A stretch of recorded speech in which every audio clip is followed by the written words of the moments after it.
Argi nežavus garsas? Ar tau moteris atrodo mislė? Kažkur giliai pačioje intimiausioje kūno vietelėje jis nėra visiškai tikras, kad tai jo sūnus.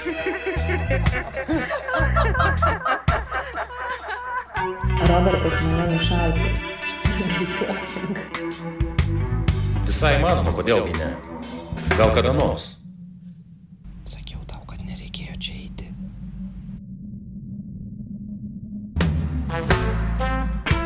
Aš prašyčiau lašiuką brandžiuką.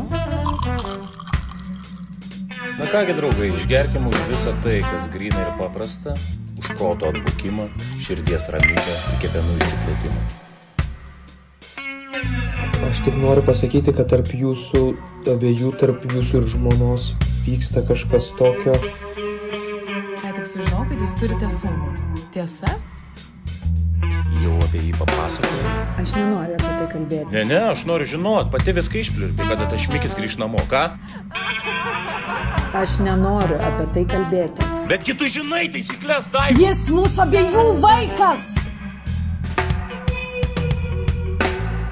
Kaip liūdna.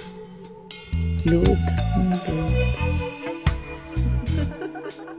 Visi jūs bepročiai, visi jūs koktelėje puspročiai. Bet tai ir yra meilė man.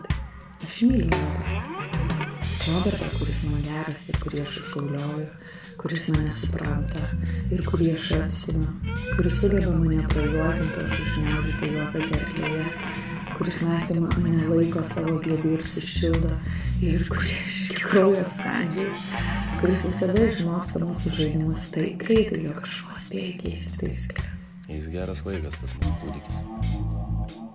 Kad ir šitokioje aplinkoje užaugęs. Jo vietoj daugelis vaikų pasidarytų nenormaliais. Ir nenuostabu turint tokią motiną kaip Daiva, kuriem žinai drypso iki pietų, amžinai tą vargšelį ūja, bando įsilaužti į vonę, kad jį 16 metį išpraustų.